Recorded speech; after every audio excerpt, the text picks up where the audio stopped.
All right. Well, welcome to Neighboring 101. This is session number 27. It's kind of hard to believe, but this is the monthly get together where we talk with leaders from all across the nation in the neighboring movement, discovering ways that individuals and organizations are using neighboring as part of their community and personal development. So thank you for joining us in person today. Just a couple of reminders before we get started. One, these classes are always recorded and they're sent out to you on email, and they're unlisted on YouTube. So you have to look at that email toward the bottom of it to get the links to watch those past videos. But I would encourage you to do so if you've had to miss a class.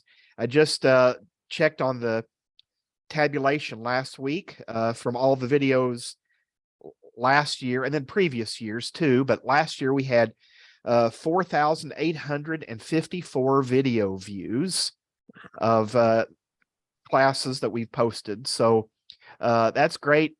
Whether you're watching live or doing it that way, that's an important part of staying connected, and glad some of you are doing that.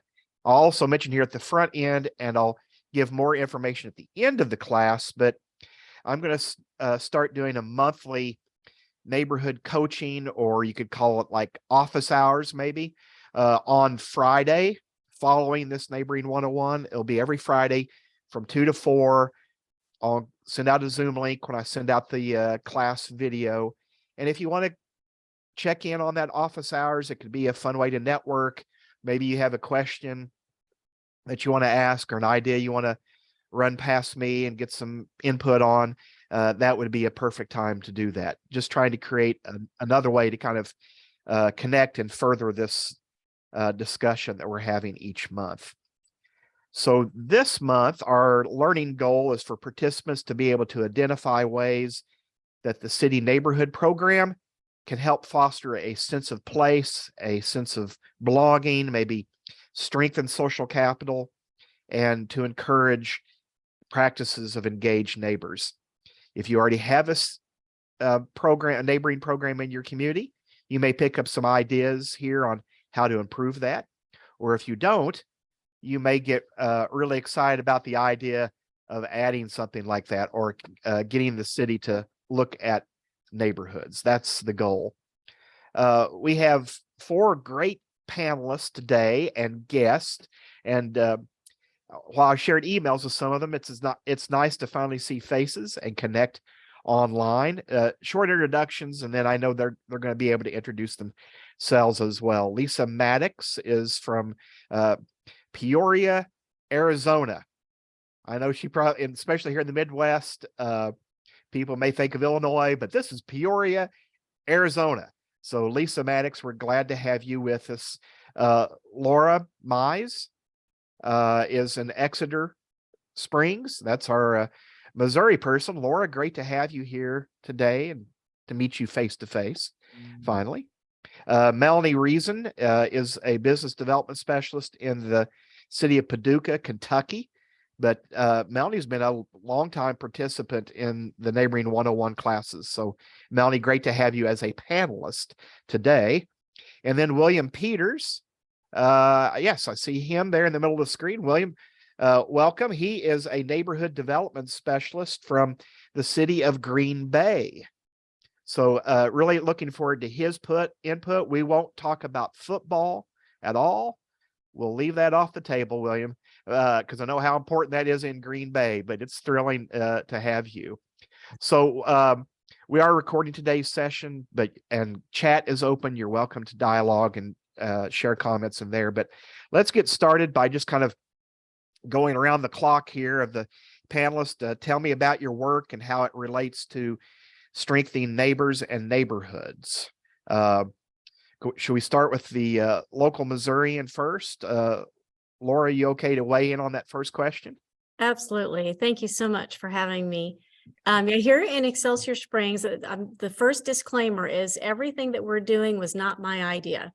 It came from a resident or a neighboring city, and we've begged and borrowed or took an idea that a resident had and have made it better. So yes, I am called the neighborhood specialist. but all I have done is facilitated the good ideas that neighbors already had. So the city programs that we have are more focused on assistance. We've partnered with Habitat for Humanity and some local nonprofits here to do home repairs. So our city has set aside a fund for emergency home repairs for those in need. So that's one of the things that we have it's more need-based, and it's not necessarily neighborhood gathering, but it's meeting a need in the neighborhood. But Flamingo Fridays was an idea that came from a neighbor, that they put flamingos in their yard. They put flyers on everybody's doors and said, hey, come to the yard with the flamingos on Friday nights and we'll just hang out in the driveway and get to know each other. That's taking off in our town because it's just super easy to do. So yeah, there are a lot of great ideas that we're doing that aren't necessarily a city program. I just get to facilitate it. Are flamingos special to Excelsior Springs? Any sort of meaning there? Nope. Okay. That's just the first neighborhood just started with plastic flamingos, come to where the plastic flamingos are, and it just kind of took off. That sounds fun and a great visual. Well, thank you for the introduction there, Laura. And Lisa, Mattox, do you mind filling us in a little bit there? Tell us about your work and how it relates to strengthening neighbors and neighborhoods there in Peoria, Arizona. And I will give this a little plug. I learned about the great work they were doing in Peoria at last year's Neighborhoods USA conference, which was in Little Rock. I was curious about that. Actually, that's exactly where it was, and you guys won some awards, much deserved awards, and hopefully I'll see you in El Paso this year as well. So Neighborhoods USA, if you're not involved with that, there's a plug. Lisa, I'm sorry, go ahead there. No, thank you, David, and I'm glad that you invited us to be part of this. I'm thrilled to see how many people have an interest in neighboring and community engagement. We did receive the awards last year, so it was fun. NUSA was a lot of fun, and in fact, we put in this year, we're going to be presenters this year. So everyone come out and see our workshop. We're going to share some of the fantastic programs that we host in Peoria and try to help people connect in those ways. So we enjoy going. We get new ideas from others every year. So we're hoping to give back a little. And then some year you're going to have to host it. Yeah. Yes. Well, we're growing here, so we definitely could. And we have about 175,000 people now, and we continue to grow. And we're just connected to Glendale and Phoenix and some newer cities in the West Valley. So growing and growing. So it's a thought. We might do that. Get you all out here to Phoenix. But I just wanted to share a little bit about what I do here as a supervisor for community engagement. I have a very small group, but we are mighty. We do a lot with the staff that we have. We're hoping to grow, and I think we might because we are becoming more and more busy. But we bring programs and events to residents of our city that connect them to resources and to each other. And we want to keep them informed. We help them create a sense of pride and strengthen their communities through these programs. Some of our star programs are the Block Party program, a neighborhood revitalization program called Neighborhood Pride, a couple of neighborhood grant programs, and then new to our group is a community navigator that we host under the title of Peoria Support, which stands for Services Uniting to Provide People with Opportunities, Resources, and Training. And that person's sole job is to connect with our most vulnerable populations and make resources available to them, connect them to service providers and organizations. So I will dig in a little more on some of those things as we get through today, but that's the basics for what I'm doing here in the city of Peoria. Those are some exciting things to dig into further here as we go. So thank you for that. Melanie, how about from Paducah, Kentucky? Great.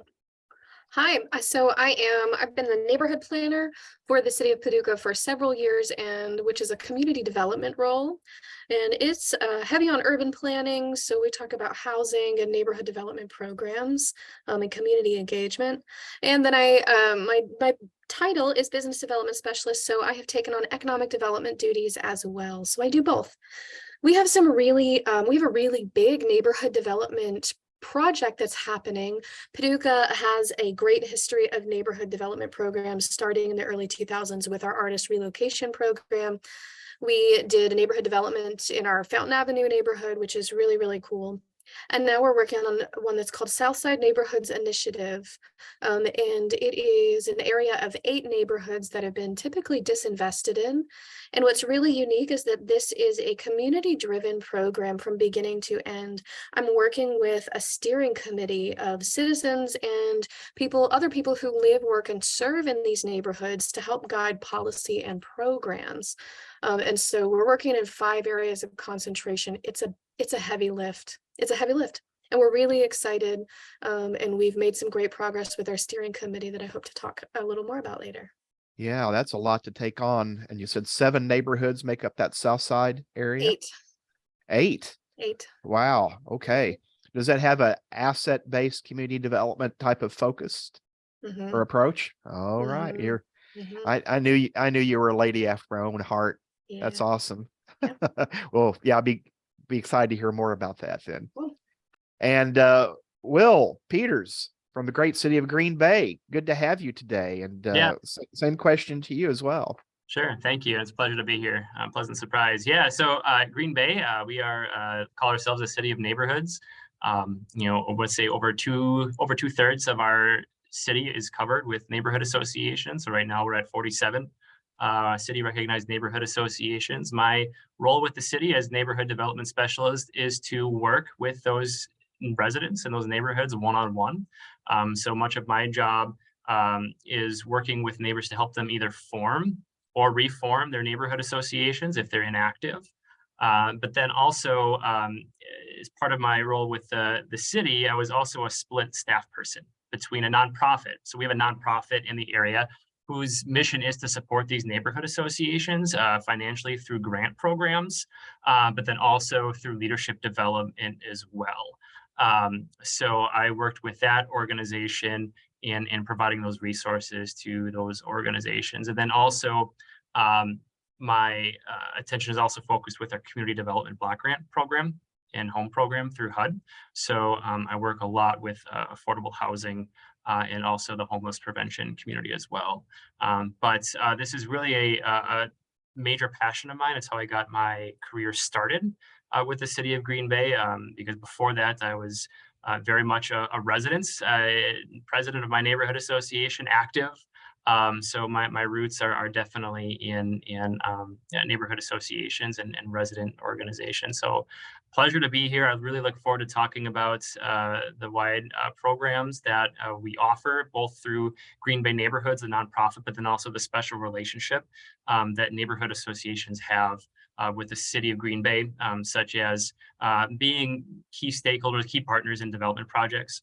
Like for example, oftentimes, even before developers begin the permitting process or submit site plans, we require them to meet with the neighborhood association if there's an active neighborhood association. And so they're very much involved civically as well as just having block parties and rummage sales and holding neighborhood events. So yeah, again, happy to be here. I'm really looking forward to some specific questions as well, because I could really talk ad nauseum, as I'm sure many of these other panelists can as well, because it's work that we're passionate about. So yeah, thank you. Yeah, you've gotten into this from the ground up, it sounds Yes, like. Got involved sir. with your neighborhood first. So Sure. wow, that's a great example. And 47 associations is a lot to keep track of. It is, and obviously not all of them are active. I say 33 or 34 have active board of directors, and are putting out events and newsletters and are active. So there's, always work to be done with trying to get those inactive neighborhood associations reformed. And then also there's parts of the city that aren't covered yet or represented by official associations. So definitely working in those areas as well to try to get those residents organized. Well, great example. I'm looking forward to learning more about that today. So we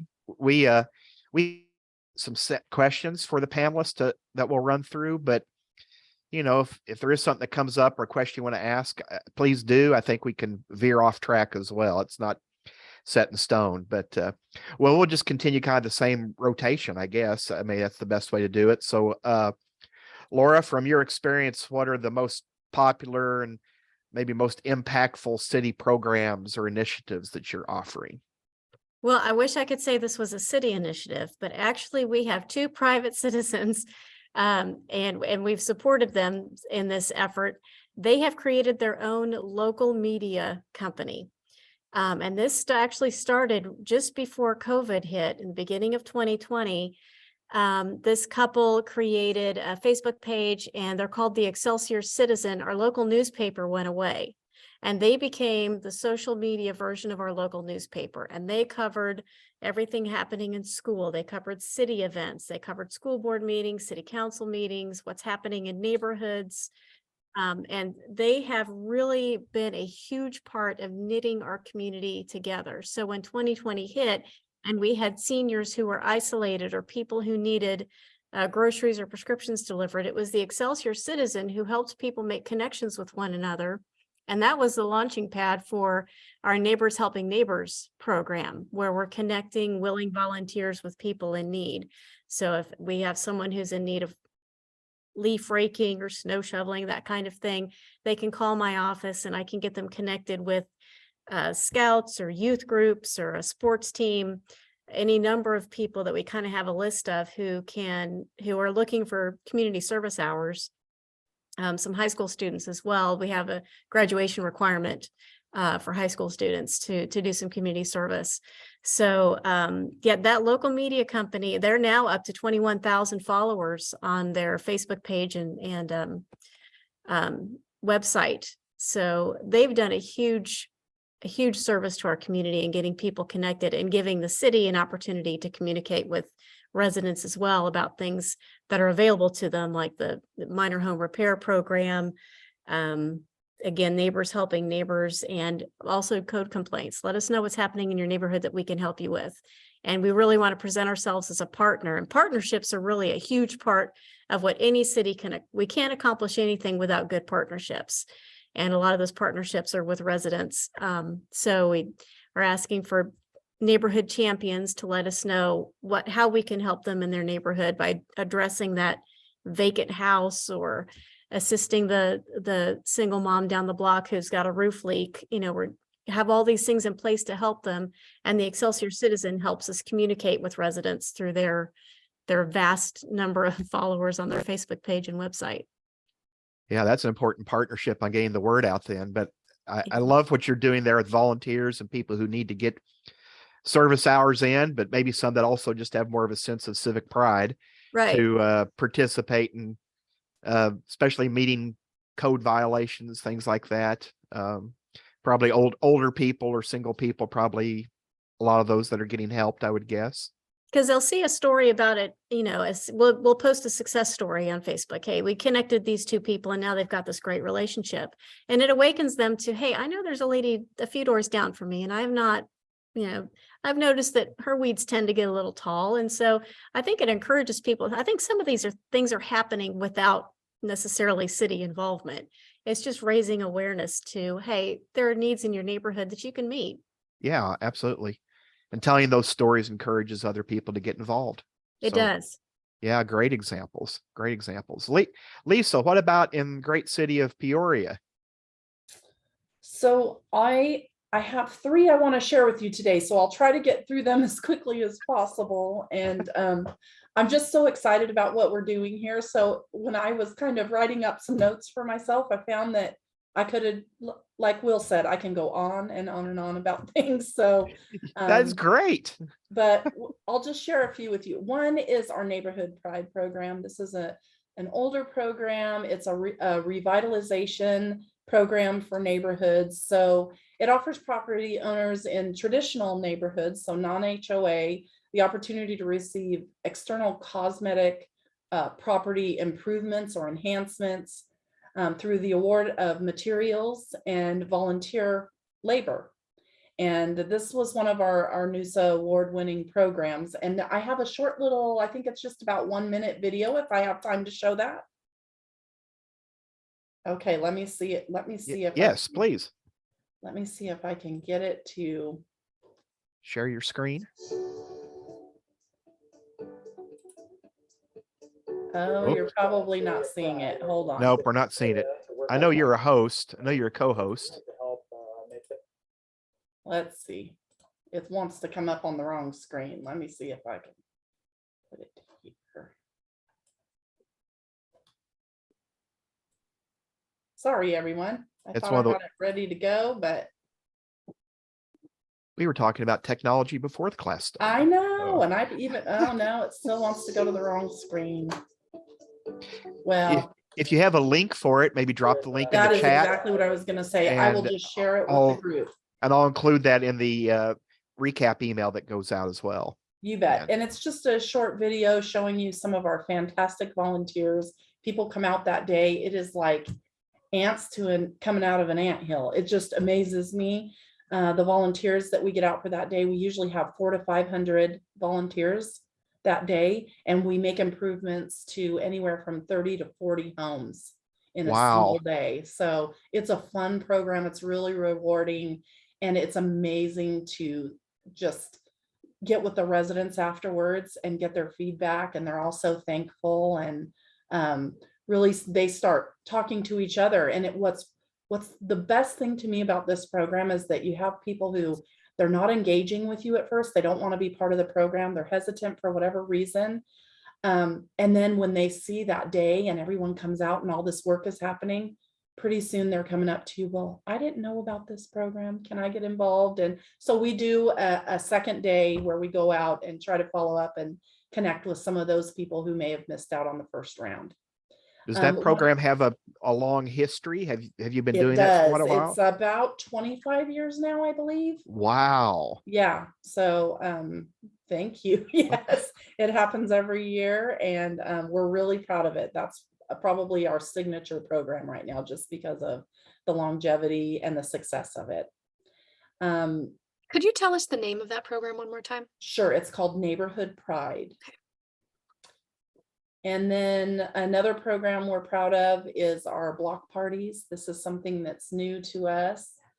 And we have a brightly colored van that we just take with a trailer. And it's kind of fun because we took a very old van and trailer that were no longer being utilized, and we wrapped them with beautiful, colorful graphics.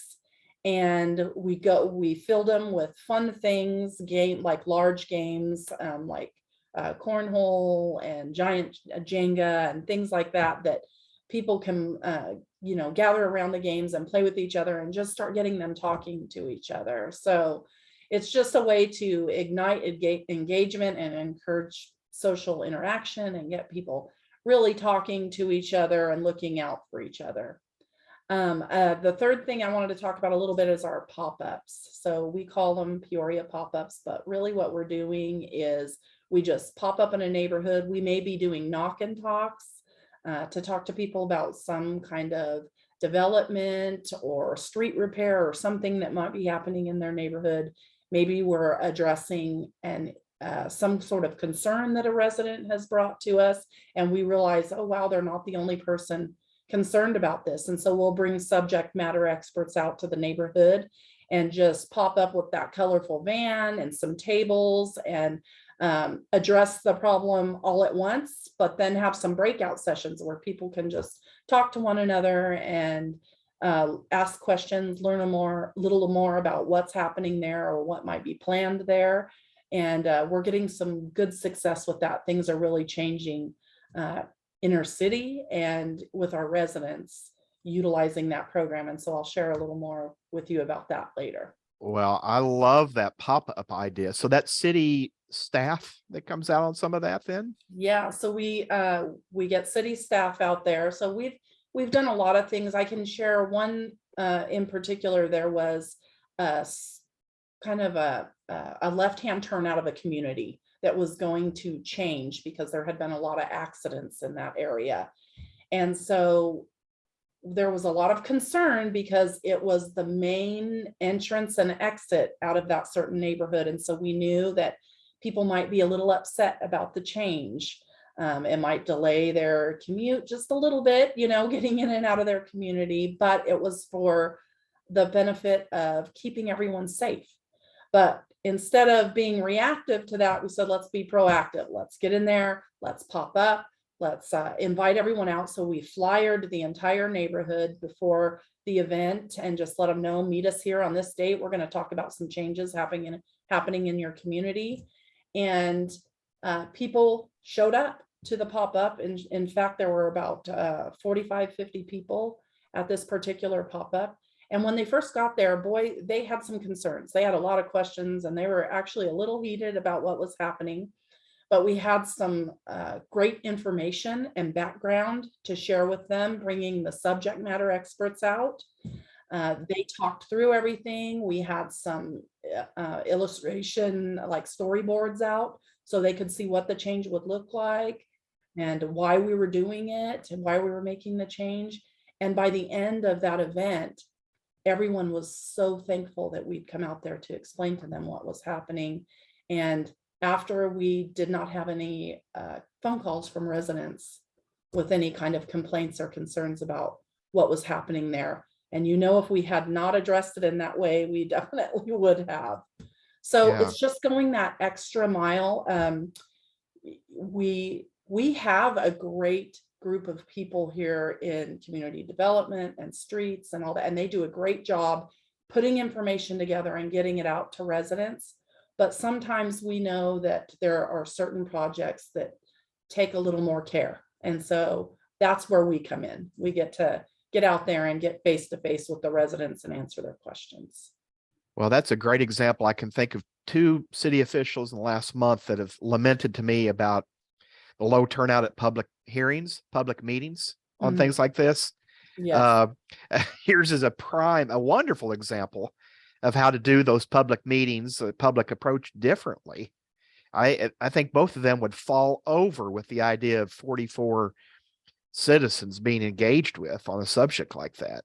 Yeah, we definitely did. Great. That was one of our first tries to get out in the community and do that. And it will vary. We've had smaller groups as well. Sure. But just to know that when it is a subject that people really care about, if you go out there and knock on doors and tell people you're going to talk about these things and give them a chance to voice their concerns or ask questions, then they tend to show up.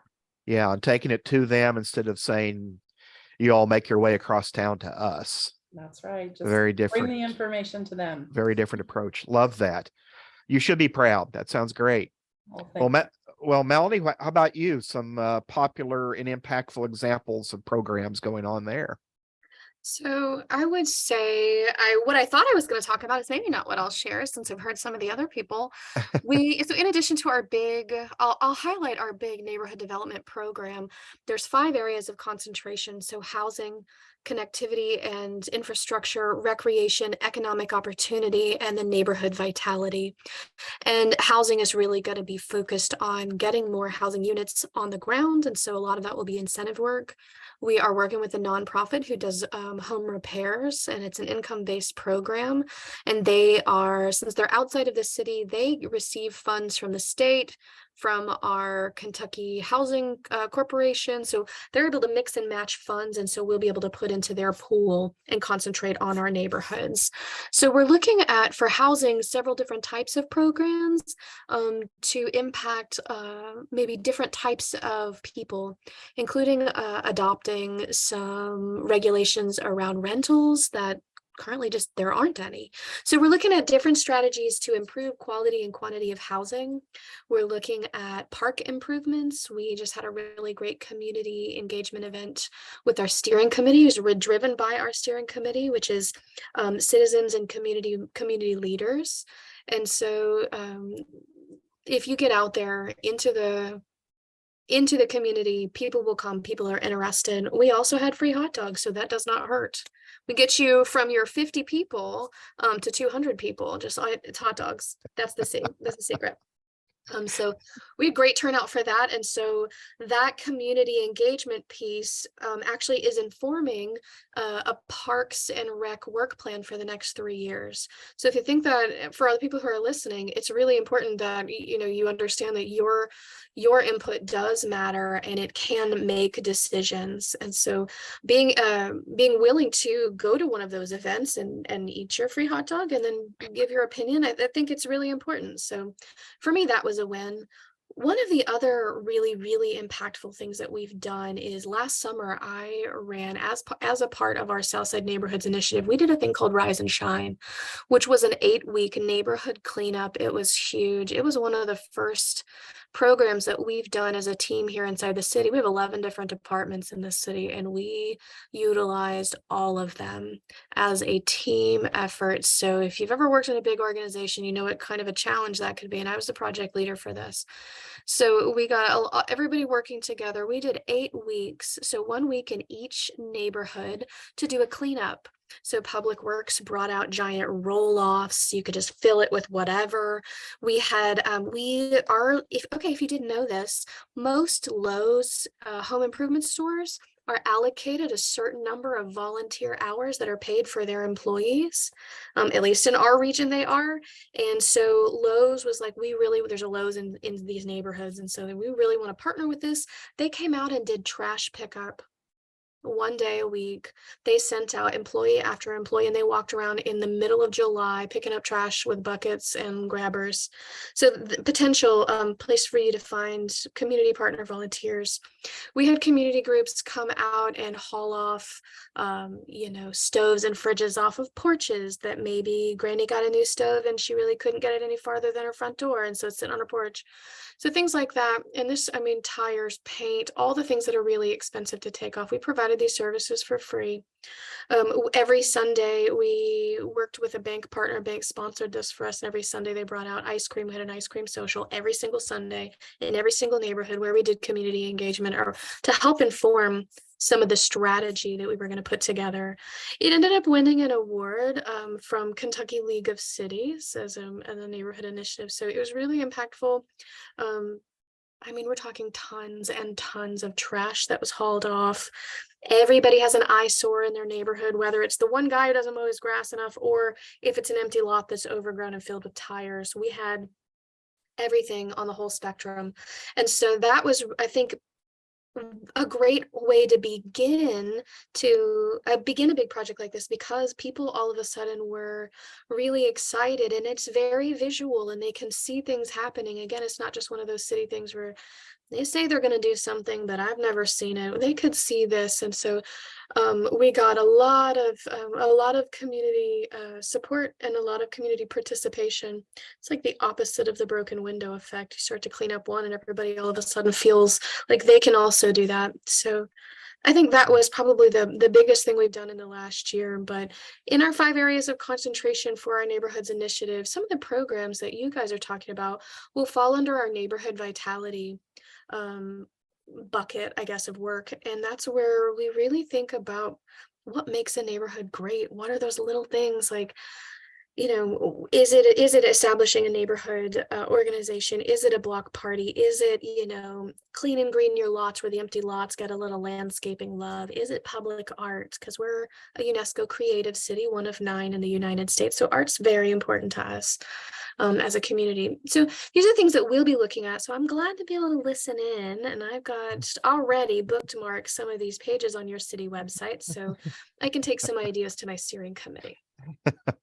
Well, that's a great example there. We know from the research that was done at Purdue that people look for neighborhoods that are clean, safe, and friendly. So anything you're doing that helps in those directions, that's a good step. I see a question in chat. I think this is in regards to the housing projects you're talking about. How do you get landlords involved? do anything specifically to target landlords? We are working on that. So let me answer your first question. How do you work with neighborhoods with different cultural backgrounds? So our steering committee represents these neighborhoods, and they act as a liaison to these neighborhoods. So there are residents, people who don't have any technical expertise, they just represent the residential side. And then we have people like the elementary school principal and people from the school staff. So it is people that it is not just me coming into a community and saying, hey, I work for the city and this is what we're going to do. It is their friends and neighbors who are represented on our committee who are no, and we're not telling, we're asking. So seeing themselves represented and then asking for their collaboration is how we navigate that. And then how we're getting landlords involved, that's a tricky one. I think we're still navigating that. But the first thing is to pass some policy that governs rentals. So we already have code enforcement established. You got to mow your grass. You got to you can't have a big hole in your roof, all these things for public health and safety. But we're working on maybe some finer points to help guide landlords and tenants have safe and fair and equitable agreements. I can share a link to that, what we're looking at, if anyone's looking for an example of policy. Yeah, that'd be wonderful. Sure. Thank you. Yep. So Will, I guess we'll move on to you with that same question about maybe your most popular and most impactful city programs. Great information so far. So yeah, a lot, and it's really great to hear all these programs, because I think some of us are doing similar things, which is really exciting, and I think I'd love to even chat more offline just to compare notes. So I'm going to just touch on, there's city programs, but then there's programs exclusively from the nonprofit organization I mentioned earlier, Green Bay Neighborhoods. So here at the city, at City Hall, we have a home improvement loan program, like many cities do, for property owners that help low to moderate income neighbors, property owners improve their properties. But then we also have a curb appeal program, which is new. It's only a few years old, which is open to anyone right now, any homeowner, including landlords as well, where we have a pot of money that we will contribute 75% match. So the property only has to contribute 75% of the cost for any improvement that is going to improve the curb appeal of the property. So that's that somebody is viewable from the sidewalk or the street. So that's landscaping. Concrete has been really popular. I think, it's interesting walking through neighborhoods, how many homes actually don't have paved driveways. They're just gravel. And then also, siding, some painting as well. So again, anything to improve the front. And it's awesome. It's been great to watch the success of this program. Just to what was mentioned earlier, the whole, broken windows theory and concept. I mean, you really do see, neighbors paying attention to what their other neighbor is doing. And if they see them improving their property, they've gone out and been more attentive to their lawn, trimming their bushes. So it's been pretty great to see the success of that.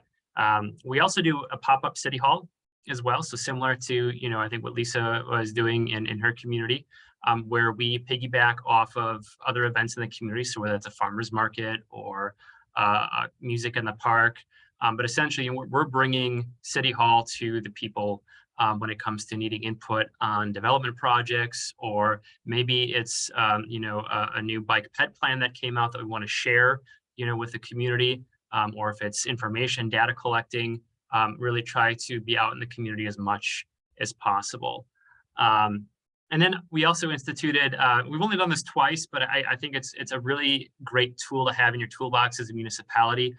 If you have neighborhoods or business districts that are either neglected or there's a lot of vacant storefront, is the Better Block program. So we instituted 2 Better Blocks in the city where, and for those who aren't familiar, Google it, there's a website, but essentially you are getting resident involvement in including the residents, helping to reimagine what a vacant storefront or vacant stretch of commercial could look like.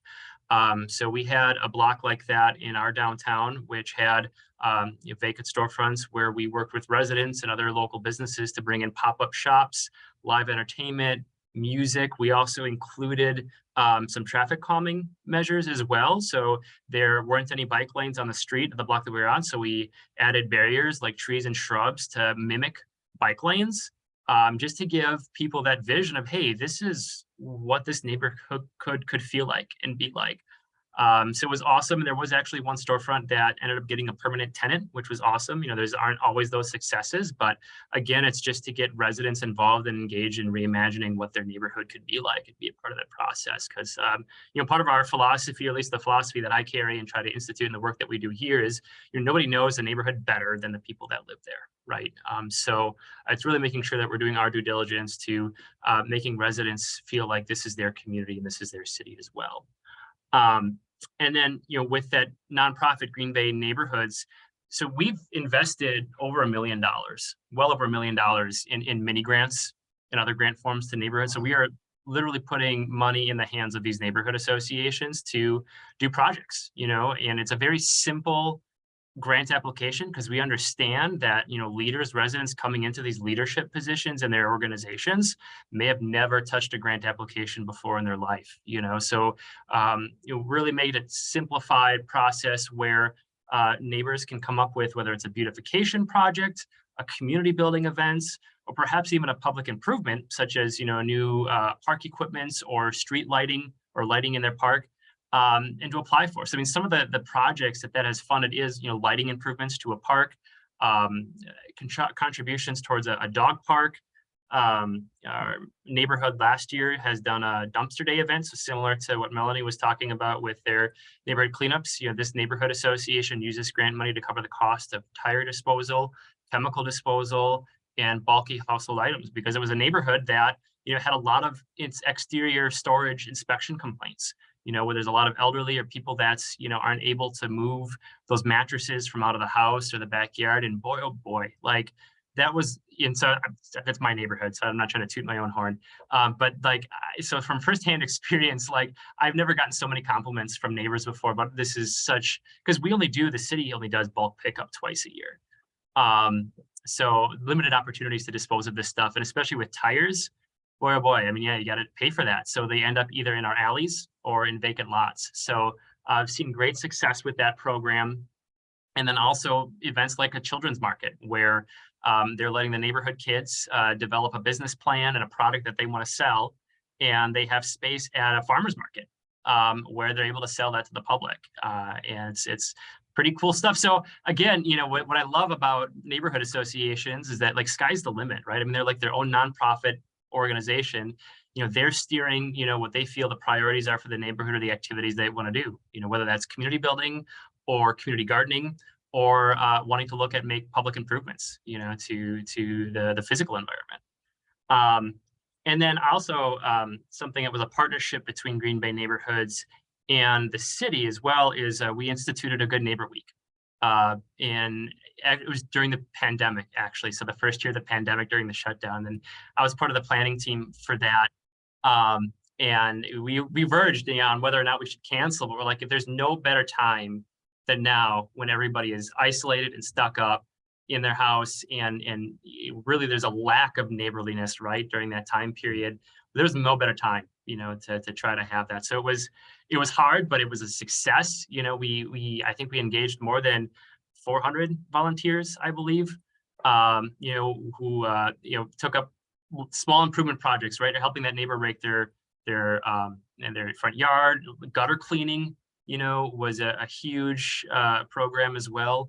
And then we also encouraged each individual neighborhood association to come up with a project that they want to do. And whether that was going for a neighborhood walk together or cleaning up their area, just doing something, being active out and about during Good Neighbor Week. And we have it every year now. We have it coincide with National Good Neighbor Day on the 28th. Yep. Awesome. It's still small, still in its infancy. We've only done it twice now. Or no, 3 times. But it's something we're really excited about. I'm really excited about it. It's pretty great. And then also we have an activity arsenal. So I should say Green Bay Neighborhoods, a nonprofit, has what they call an activity arsenal. So that includes an inflatable movie screen, popcorn popper, folding tables and chairs, yard games, the huge like 20 by 40 like picnic tents, right? So really equipment that's free for neighborhood associations to check out and use to help, have those block parties and neighborhood picnics. So that's a heavily utilized item or resource that Green Bay Neighborhoods has to offer as well. But I'd say the most popular or the one that I feel has had the most impact long-term is our mini grant program. And those grants we're awarding to neighborhoods anywhere between $200, and I think the largest was maybe $9,000 or close to that we've awarded the neighborhood association for a project. And it never ceases to amaze me, right? What a small group of concerned, passionate citizens, residents can do to make a large impact in their neighborhoods. So it's pretty awesome stuff. Those are some great examples. And I know we have a couple other questions on our list here to pursue, but probably some class members are chomping at the bit to ask questions as well. And maybe we'll have just a moment of time at the end, but also in the chat, I did share email addresses and so forth for our panelists. So I suspect if you reach out to them, they'll get back to you with some information. Maybe not the next day or busy lives, right? But maybe some of these things you're hearing about you want to follow up on, and encourage you to do so, because there's a lot of really great ideas flying around here. So this is just kind of to this questions, I guess, is to all four of you to jump in where you want. Do you see trends in what residents want to see in their neighborhoods, or what type of efforts they're wanting to see in their neighborhoods? Are you seeing any changes since COVID, any trends in that area? Yep, I'm just going to quick hop in because I have noticed, and in fact, we've gotten more press coverage in Green Bay as well from various media outlets on just forming neighborhood associations. Coming out of this pandemic where everybody's been shut in, I think we've realized how important that human connection is. And really, at the end of the day, you look at the core function and purpose of a neighborhood association, it really is to create those opportunities to get to know who your neighbors are, right? To build that sense of trust, which makes then in turn your neighborhood feel like a neighborhood, something living and breathing that you feel included and a part of. So coming out of that pandemic, we've seen an increase in interest in wanting to form neighborhood associations. So I'm working with two right now that are wanting to reform that have been inactive. And I'm working with one that is still needs to be formed. They haven't been formally recognized yet by the city. So I'd say I've seen an increase.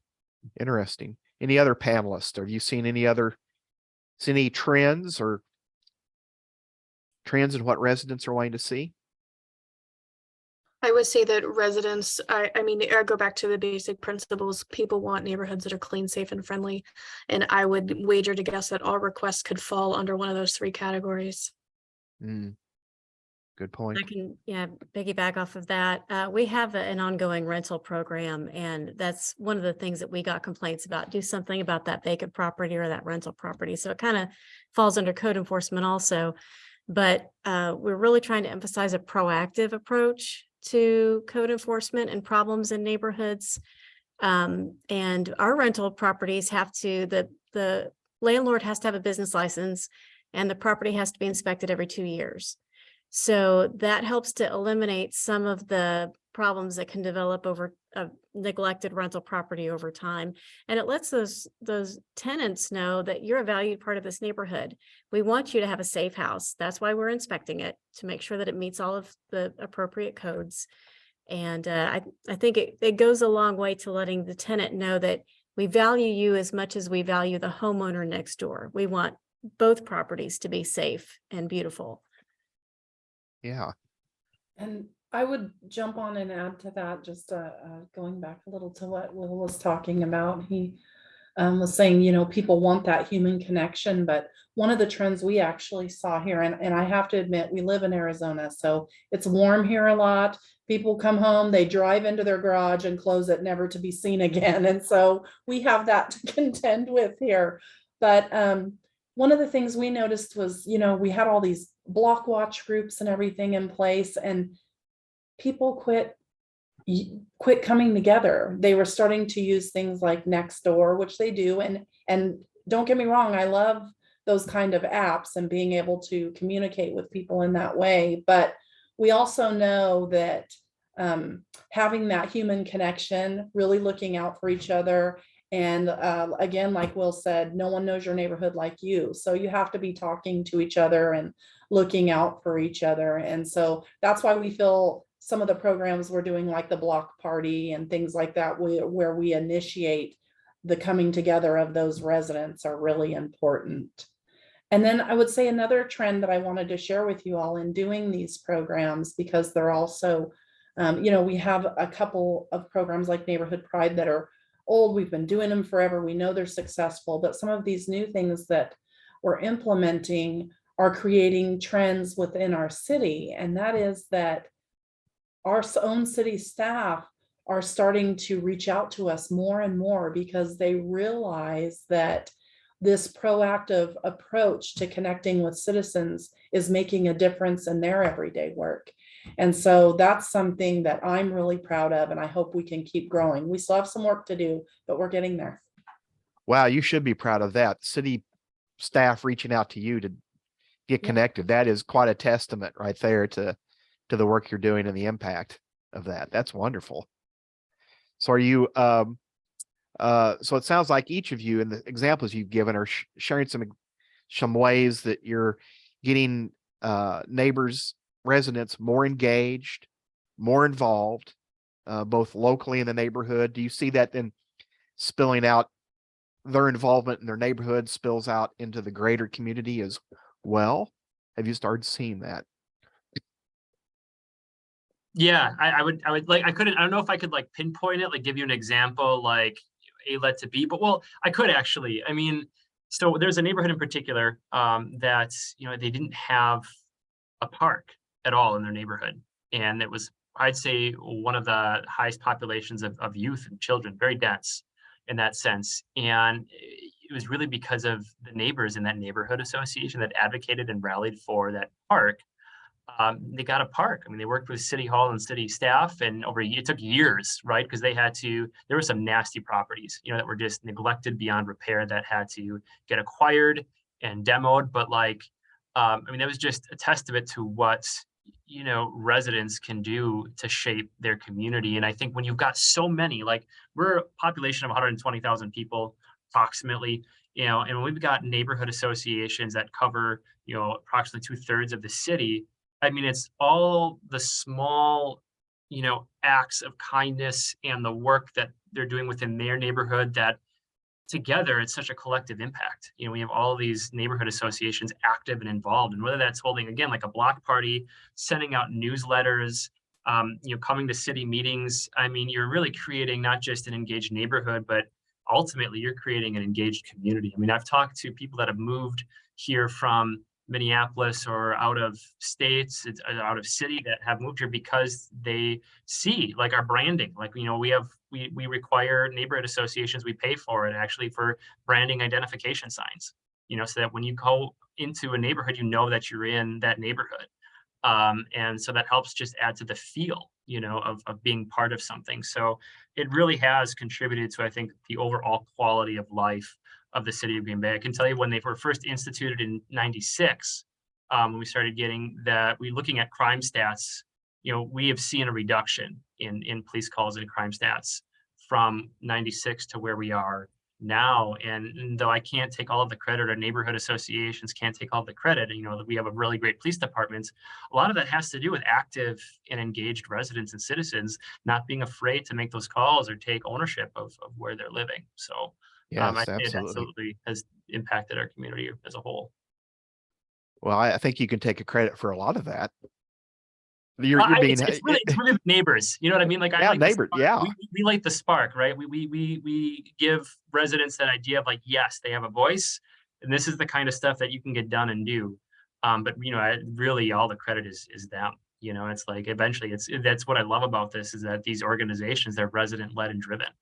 It's beautiful. Yes. Sorry. It is beautiful. It's great stuff. Well, as we wrap up, any of the panelists, anything you want to add as a summation or here at the end, final comments? I do. I just Yeah. wanted to commend all of our participants for showing up and listening in. This program is near and dear to my heart, and I've been a participant myself for quite a number of years, and have taken some really important things from it. But the impact that you just by logging on and listening today, if you take one idea back to your community, you can spread that idea, and that can spark something really, really great. So the work that you're doing just by showing up today, it shows that you care, and I think that's really impactful. I just want to commend everybody who joined in today. That's great, Melanie. Thank you for adding that. Yes. Any others? And I just want to say it's fantastic to be a part of this Oh. panel and be learning from the others who shared today, because I am just writing down like crazy all these ideas that you're sharing, and I want to connect with you all.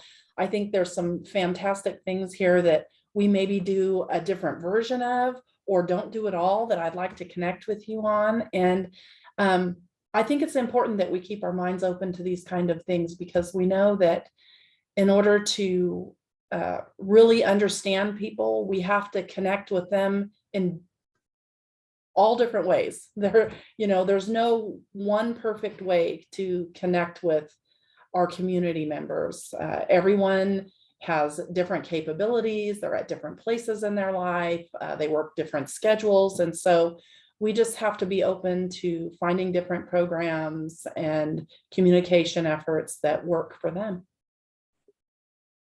I think that's part of the encouragement of this class and getting together once a month, is you discover you're not the only crazy person that has an interest in neighborhoods and seeing neighborhoods thrive and building those connections with your immediate next door neighbors.